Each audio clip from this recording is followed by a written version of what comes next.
Assalamualaikum warahmatullahi wabarakatuh. Alhamdulillah, pada pertemuan kali ini kita bisa bertemu lagi pada pembahasan kita mengenai transport pada membran. Sebelum kita mengawali pembelajaran kita hari ini, alangkah baiknya kita berdoa terlebih dahulu. Semoga ilmu yang kita dapatkan bermanfaat.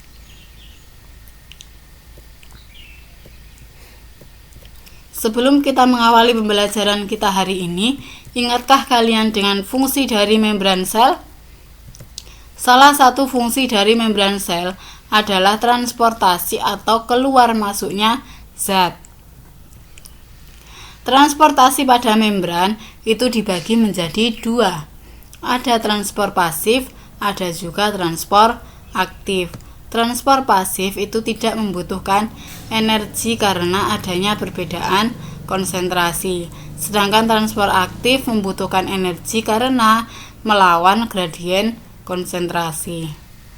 Yang pertama kita bahas adalah transport pasif. Transport pasif yang pertama adalah difusi.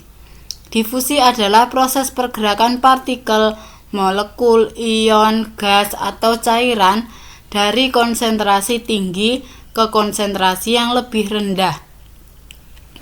Jadi di sini bisa kita simpulkan bahwa difusi ini adalah pergerakan zat terlarut dari konsentrasi tinggi ke konsentrasi yang lebih rendah. Yang perlu kita ingat, difusi yang bergerak adalah zat terlarut. Kemudian contohnya difusi ini kalau pada sel hidup adalah peristiwa pertukaran oksigen dan karbon dioksida pada respirasi sel. Contoh dari difusi, ketika molekul pada lingkungan ekstraseluler ini lebih tinggi konsentrasinya, sedangkan yang ada di lingkungan dalam sel, di lingkungan intrasel ini lebih rendah, maka molekul ini akan bergerak menuju ke intrasel melalui lipid bilayer sehingga nanti keadaan di luar sel dengan di dalam sel akan seimbang. Seperti itu. Kemudian ada lagi difusi dipermudah dengan menggunakan protein integral. Kenapa harus dibantu dengan protein integral? Karena banyak molekul polar yang berukuran besar seperti asam amino, glukosa, K+, Na+, Cl- ini masih tertahan di membran plasma karena ukurannya yang terlalu besar, sehingga molekul-molekul besar ini harus melalui protein integral untuk menuju ke lingkungan intrasel. Saluran protein ini dapat membuka dan menutup karena adanya rangsangan listrik atau kimiawi. Yang kedua ada osmosis. Osmosis adalah proses bergeraknya molekul pelarut atau air dari larutan dengan konsentrasi rendah atau hipotonik ke larutan dengan konsentrasi yang lebih tinggi atau hipertonik. Ini lebih mudahnya kita menyebutnya osmosis. Ibaratnya adalah difusinya air. Jadi kalau difusi tadi yang bergerak adalah zat terlarutnya, kalau pada osmosis ini yang bergerak adalah pelarut atau air.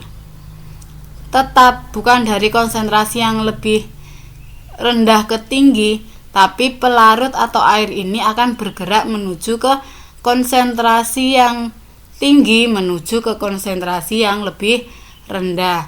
Contohnya pada gambar ini, pada bagian kiri ini konsentrasi airnya lebih banyak, sedangkan konsentrasi dari larutannya atau molekulnya ini lebih sedikit.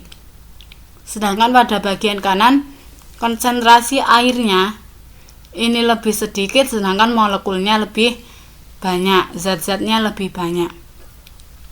Sehingga airnya ini nanti akan bergerak menuju ke konsentrasi yang lebih rendah, akan bergerak menuju ke kanan. Seperti ketika kalian merendam kentang. Ketika kalian merendam kentang dengan air garam, maka konsentrasi air itu akan lebih banyak yang ada di garam, sehingga air dari kentang itu akan keluar menuju ke larutan garam, sehingga kentang kalian itu akan lebih lembek. Seperti itu contohnya yang telah kalian praktekkan mengenai osmosis. Kemudian ada transport aktif. Pompa ion yang pertama. Transport ion melalui membran dengan cara melakukan pertukaran ion dari dalam sel dengan ion yang ada di luar sel. Contohnya pada Na+ dan K+. Konsentrasi Na+ ini lebih tinggi yang ada di luar. Sedangkan pada K+-nya itu konsentrasinya lebih tinggi yang ada di dalam. Sehingga membran sel hewan itu mempertahankan konsentrasi ion dengan melawan gradien konsentrasi dengan memompa ion Na+ keluar dan ion K+ masuk ke dalam sel agar tetap seimbang. Kemudian ada kotransport. Transport aktif dari zat tertentu yang dapat menginisiasi transport zat terlarut lainnya. Dilakukan oleh dua protein transport dengan energi berupa ATP. Contohnya yaitu pada pompa proton yang menggerakkan transport sukrosa pada sel tumbuhan. Kemudian ada eksositosis dan endositosis. Ini nanti dengan cara pembentukan vesikula. Kalau eksositosis itu mengeluarkan, kalau endositosis itu membawa masuk molekul ke dalam sel. Kalau eksositosis membawa molekul keluar dari sel.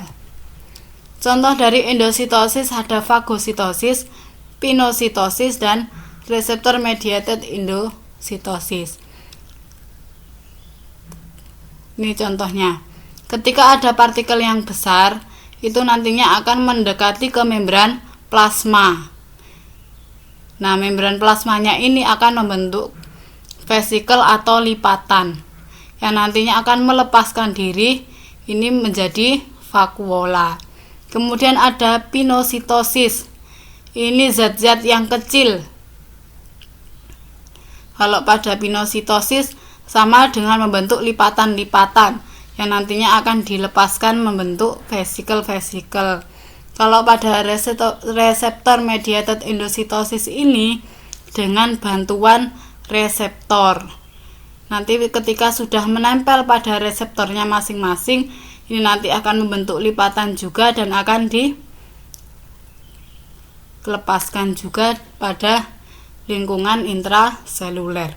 Demikian pembahasan kita mengenai transportasi pada membran. Semoga bermanfaat. Saya akhiri.